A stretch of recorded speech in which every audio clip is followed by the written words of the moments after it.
નમસ્કાર દર્શક મિત્રો, આઇકોન ન્યૂઝમાં હું અમીષા આપનું હાર્દિક સ્વાગત કરું છું। સૌપ્રથમ જોઈએ આજના મુખ્ય સમાચાર। આણંદમાં 100 ફૂટ રોડ સ્થિત બે બંધ મકાનના તાળા તોડી 5 લાખથી વધુ મત્તાની ચોરી કરી ફરાર થઈ જતા તસ્કરો। અચાનક શોર્ટ સર્કિટથી સ્કૂલ વાનમાં લાગેલ આગ। આણંદ ખાતે યોજાઈ ગુજરાતના મુખ્યમંત્રીને મળેલ ભેટ સોગાદોની હરાજી। આ વર્ષે દશામાની મૂર્તિના ભાવ વધારાથી ભક્તો મૂંઝવણમાં। વધતા જતા અકસ્માતોનું પ્રમાણ ઘટાડવા આણંદ ટ્રાફિક પોલીસની એક નવી ઝુંબેશ। હવે વધુ સમાચાર જોઈએ વિગતવાર।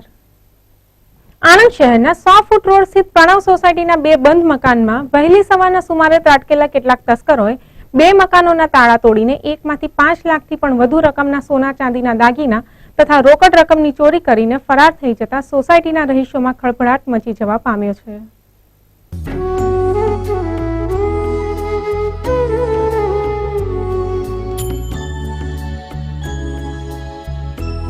સમગ્ર બનાવની પ્રાપ્ત વિગતો અનુસાર 100 ફૂટના રોડ પર આવેલ પ્રણવ સોસાયટીમાં રહેતા બાબુભાઈ ફુલાભાઈ તળપદા અને દિલીપભાઈ દોલાભાઈ લુવાણ બાજુબાજુમાં જ રહે છે, જેઓ સહપરિવાર તેમના સંબંધીના બેસણામાં ઉમરેઠ ગયા હતા, જેનો લાભ લઈ વહેલી સવારે તસ્કરો તેમના ઘરે ત્રાટક્યા હતા।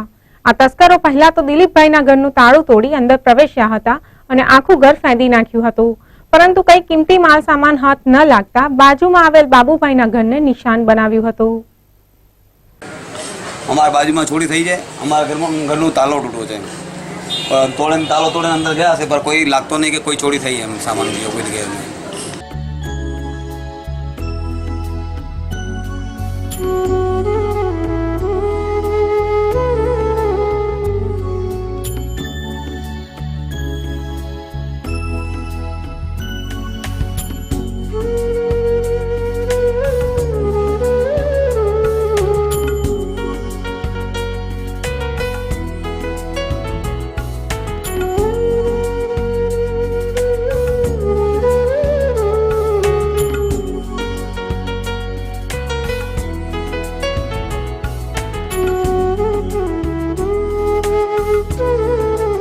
પોતાના ઘરમાં થયેલ ચોરીની જાણ થતાં જ બાબુભાઈ તરત જ આણંદ દોડી આવ્યા હતા અને પોલીસને જાણ કરી હતી, જેના પગલે પોલીસે તુરંત જ ઘટના સ્થળે પહોંચી ડોગ સ્ક્વોડ તથા ફિંગરપ્રિન્ટ નિષ્ણાંતની મદદથી આગળની કાર્યવાહી હાથ ધરેલ છે।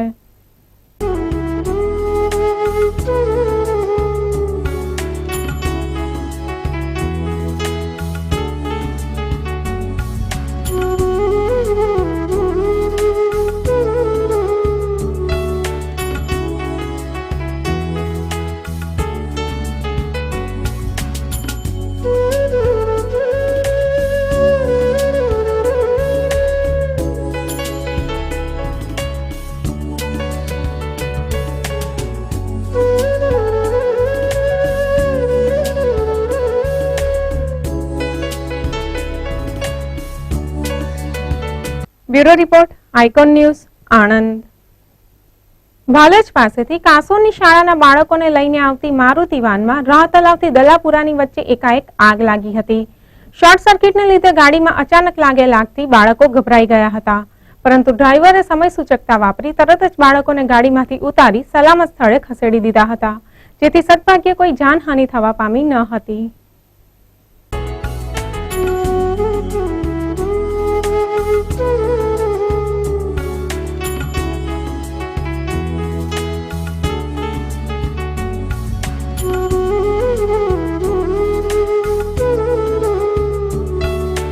ભણતરનું મહત્વ સમજાતા આજકાલ જાગૃત માતા પિતા પોતાના બાળકોને સારી શાળામાં ભણાવવા માટે દરેક રીતની તૈયારી બતાવતા હોય છે, જેમાં ખાસ કરીને જ્યારે શાળા ગામથી દૂર હોય ત્યારે અવરજવર માટે રિક્ષાને બદલે પ્રાઇવેટ સાધનનો આશરો તેઓ લેતા હોય છે, પરંતુ ક્યારેક સર્જાતા આવા અકસ્માતો માતા પિતાને ગભરાવી દે છે। અમારે આ વીજ કોst બસ આવતી નહીં ગામમાં, એની જો સુવિધા સરકાર આવતી હોય ને તો અમારા છોકરાને અમારે મોકલવા નહીં, માથે અમને ભય ના રહે. હા, એ અમે સીએનજી છોકરાને મોકલીએ, કોઈ બસ કશું સેવા છે નહીં, એટલે અમારે પ્રાઇવેટ બસમાં મોકલવા પડે. આજે બસને શું થયું? એ બસના વાયરિંગ હોય એટલે છોકરા તો પડકીને પડી નીચે ભરે ને છોકરા પકડી જાય, કોઈ મોતે જઈ જાય પકડાટ. નાનો છોકરો કોને કહી આજ રોજ ફાયર બ્રિગેડ 243 પર ફાયર કોલ આવેલ કે આણંદથી ભાલેજની વચ્ચે કોઈ સ્કૂલ વેન સળગેલ છે. અમે તેની માહિતી લઈ તાબડતોડ ફાયર ફાઇટર સ્ટાફ સાથે ઘટના સ્થળે આવી અને આગ ઓલવી આપેલ છે અને અંદર જે છોકરાઓ હતા તેને ઉતારી દીધેલ છે અને આગ ઓલવી આપેલ છે.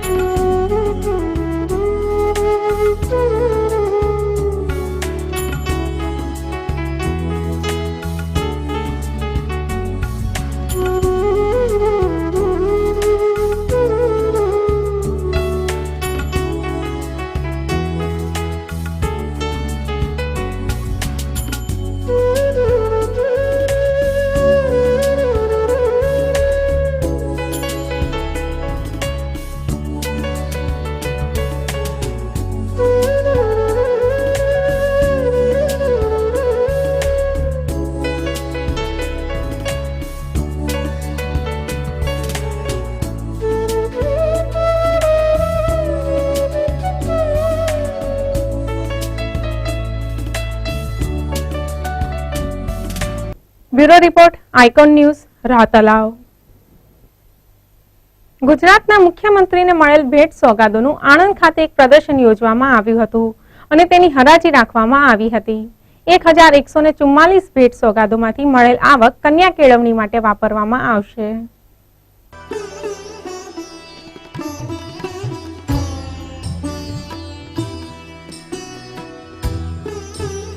ગુજરાત સરકાર દ્વારા દર વર્ષની જેમ આ વર્ષે પણ વર્ષ દરમિયાન મળેલ ભેટ સોગાદોની જાહેર હરાજી કરી તેમાંથી મળેલ સારી કિંમતની આવક લોક ઉપયોગી થાય તેવી રીતે કન્યા કેળવણીમાં વાપરવામાં આવનાર છે.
બે દિવસ ચાલનારા પ્રદર્શન લોકો માટે જિલ્લા કલેક્ટર દ્વારા ખુલ્લું મૂકવામાં આવેલ હતું.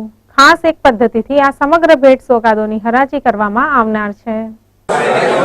આગામી 2 દિવસોમાં એટલે કે તારીખ 5 અને 6 August 2013 Sardar Patel education trust Valej road ખાતે માનનીય મુખ્યમંત્રીશ્રીને જુદા જુદા પ્રસંગોએ મળેલ ભેટ સોગાદોનું હરાજી અને પ્રદર્શન ગોઠવેલ છે, જેમાં વિવિધ પ્રકારની વસ્તુઓનું પ્રદર્શન યોજેલ છે, જેમાં જાહેર જનતા આ પ્રદર્શનનો લાભ લે અને આ પ્રદર્શનમાં જે ચીજવસ્તુઓ પ્રદર્શિત કરવામાં આવી છે તેવી ચીજવસ્તુઓ પોતે બોલી લગાવીને અને ફોર્મ ભરી અને પોતાની માગણી પણ એમાં રજૂ કરી શકે છે. એમાં જે વ્યક્તિ તરફથી વધુમાં વધુ જે વસ્તુની બોલી ઓફર આપવામાં આવી છે, ઓફર ફોર્મ ભરીને એ મુજબ એને એ વસ્તુ ફાળવવામાં આવશે. આણંદ જિલ્લામાં દોશાખાનામાં આવેલી હરાજીની વસ્તુઓથી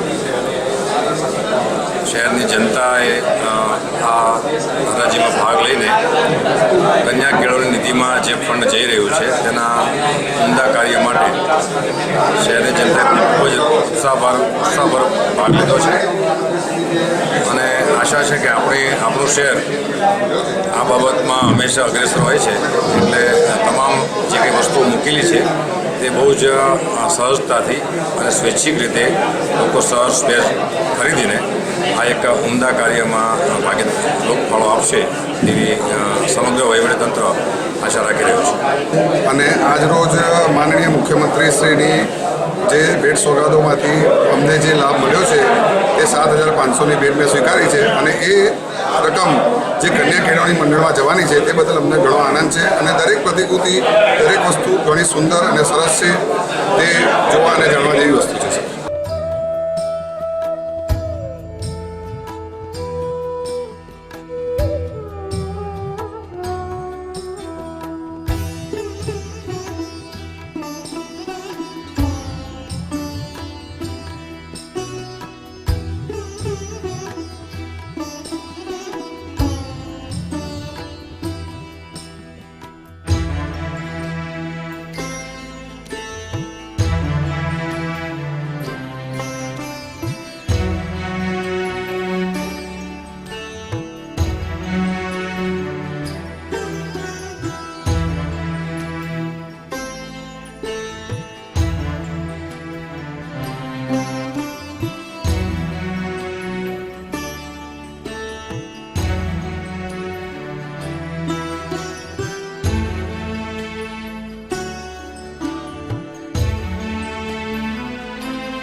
bureau report, icon news, Anand.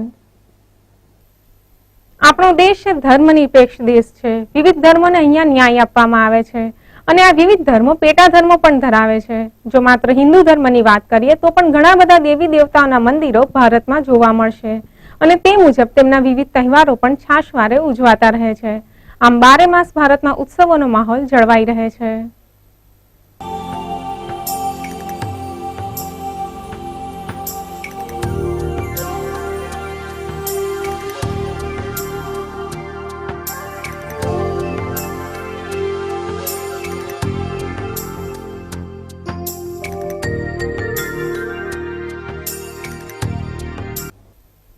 ગઈકાલથી દશામાનું વ્રત શરૂ થઈ ગયું છે. દર વર્ષે આવતા આ વ્રતમાં દશામાના ભક્તો બિલકુલ ગણેશ ઉત્સવની જેમ પોતાના ઘરોમાં દશામાની મૂર્તિની સ્થાપના કરે છે અને 10 દિવસ સુધી પૂરા ભક્તિભાવ સાથે તેમની પૂજા અર્ચના કરી માતાજીને પ્રસન્ન કરવાના પ્રયત્નો કરે છે.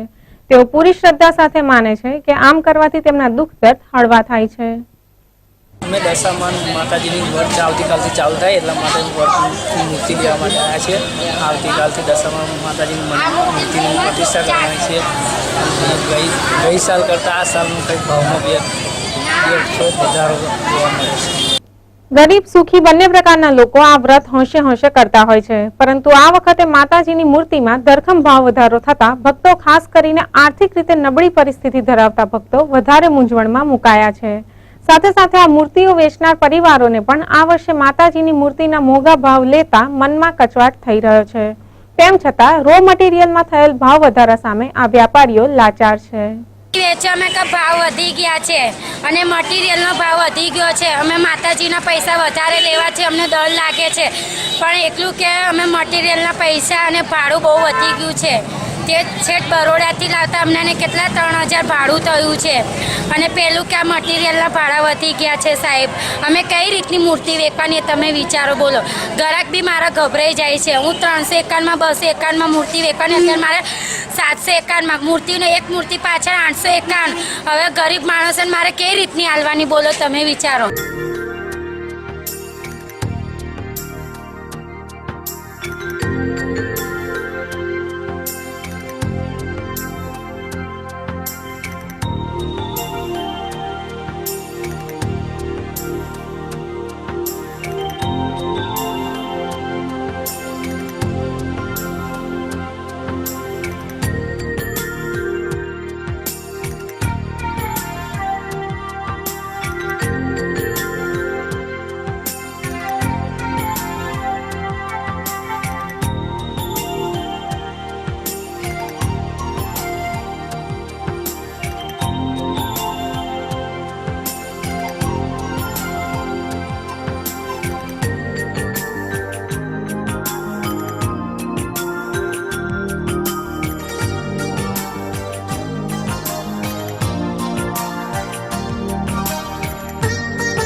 Bureau report, icon news, Anand.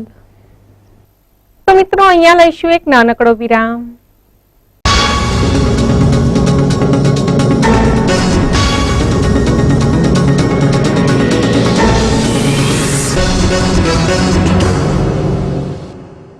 $105 acres of lush green campus where students learn to innovate, imbibe technology to build the future. I serve the society while learning. I learn engineering and play basketball too. Welcome to Academic Republic, Charu Sar. It's a campus where learning is fun. It's an institution with a global perspective. Be a part of this community of 5,000 aspiring youth. गली शहर everywhere, Amul दूध की लहर मेरे साथ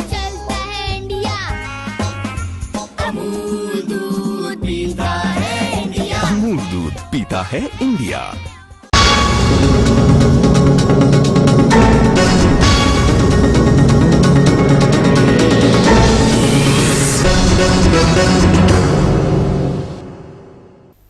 વિરામ બાદ icon ન્યૂઝમાં આપનું પુનઃ હાર્દિક સ્વાગત છે।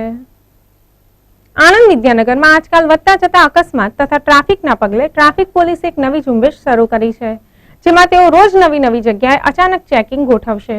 તેઓનું માનવું છે કે આમ કરવાથી ખાસ કરીને ટીનેજર્સ વિદ્યાર્થીઓ જેઓ પાસે લાયસન્સ પણ નથી હોતું અને અન્યનું વાહન લઈને ખૂબ સ્પીડમાં ચલાવતા હોય છે તથા અકસ્માતનો ભોગ બનતા હોય છે તેનું પ્રમાણ ઘટશે।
આણંદ શહેરમાં અકસ્માતના બનાવો વધ્યા છે, એના અનુસંધાને શાળા કોલેજના ટીનેજર્સ લાયસન્સ વગર ઓવર સ્પીડથી અને અન્ય લોકોના વાહનો ચલાવીને ઘણી વખત નિર્દોષ લોકોને ઝપટમાં લઈ અકસ્માતો થતા હોય છે। એ અનુસંધાને વિદ્યાર્થીઓ જ્યાં રહેતા હોય છે, અભ્યાસ કરતા હોય છે, એવા સ્થળો નક્કી કરી આ ઝુંબેશ શરૂ કરવામાં આવી છે। શહેરના અલગ અલગ સ્થળો નક્કી કરી દરરોજ આ અલગ અલગ સમયે આ ઝુંબેશ ચાલુ રાખવામાં આવશે અને તેમને નિયમો સિવાયના કોઈપણ પ્રકારના વાહનો ન ચલાવે તેવી સમજ પણ કરી કાયદેસરની કાર્યવાહી કરવાની આણંદ શહેર પોલીસે આ એક ઝુંબેશ ચલાવી છે।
Bureau report icon news Anand. તો મિત્રો જોઈએ આજની પોલીસ ડાયરી।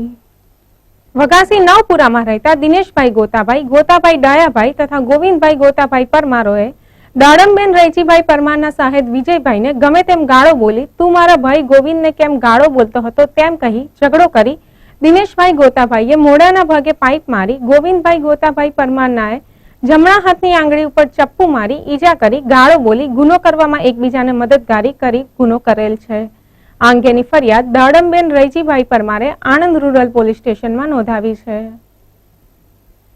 મોગરીમાં રહેતા ઈશ્વરભાઈ નારાયણ ચૌહાણની દીકરીને હિતેશભાઈ છગનભાઈ પરમારે લલચાવી પટાવી ફોસલાવી લગ્ન કરવાની લાલચ આપી કાયદેસરના વાલીપણામાંથી ભગાડી લઈ જઈ તેમજ મહેશભાઈ બચુભાઈ મકવાણાએ ભગાડી લઈ જવામાં મદદગારી કરી ગુનો કરેલ છે. આ અંગેની ફરિયાદ ઈશ્વરભાઈ નારાયણ ચૌહાણે વિદ્યાનગર પોલીસ સ્ટેશનમાં નોંધાવી છે. ઝાલા બોરડીમાં રહેતા જશવંતસિંહ ઉદયસિંહ પરમારે રોજિંદા મુસાફરી પાસ નંબર 557462 ઓળખ કાર્ડ નંબર 629642 નો ટ્રાફિક કંટ્રોલર ઉમરેઠનો સિક્કો લગાવી સહી કરી ગુજરાત રાજ્ય માર્ગ વાહન વ્યવહાર નિગમની ખોટી પાસ બનાવી નિગમ સાથે છેતરપિંડી કરી ગુનો કરેલ છે. આ અંગેની ફરિયાદ દર્પણકુમાર પટેલે ઉમરેઠ પોલીસ સ્ટેશનમાં નોંધાવી છે. રિલાયબલ ઓનલાઈન સર્વિસના માલિક રાકેશસિંહ વિક્રમસિંહ ઠાકોર તથા મેનેજર મનીષસિંહે Kirankumar Gandabhai Patel reliable online service નામની કંપનીમાં નાણાં રોકનારને કંપની 11 મહિનામાં રોકેલ રકમની 5 ગણી રકમ પરત આપશે તેવો કિરણકુમાર ગાંડાભાઈ પટેલને વિશ્વાસ અપાવી તેમણે રોકેલ ₹42,51,963 આપેલ વિશ્વાસ મુજબ પરત નહીં આપી છેતરપિંડી કરી ગુનો કરેલ છે. આ અંગેની ફરિયાદ કિરણકુમાર ગાંડાભાઈ પટેલે પેટલાદ પોલીસ સ્ટેશનમાં નોંધાવી છે. કસુંબાડમાં રહેતા કૈલાસબેનને રાવજીભાઈ ભીખાભાઈ જાદવ, દક્ષાબેન સોલંકી તથા મેલાભાઈ સોલંકીઓએ ખોટા આક્ષેપો મૂકી શારીરિક માનસિક ત્રાસ આપી કેરોસીન છાંટી જાનથી મારી નાખવાની ધમકી આપી સ્ત્રીધન ચીજવસ્તુ નહીં આપી કડી મૂકી ગુનો કરવામાં મદદગારી કરેલ છે. આ અંગેની ફરિયાદ કૈલાસબેને આંકલાવ પોલીસ સ્ટેશનમાં નોંધાવી છે. તો મિત્રો આજના સમાચાર અહીં સમાપ્ત કરીએ. આવતીકાલે ફરી મળીશું આ જ સમયે આ ચેનલ પર. ત્યાં સુધી રજા આપો. નમસ્કાર.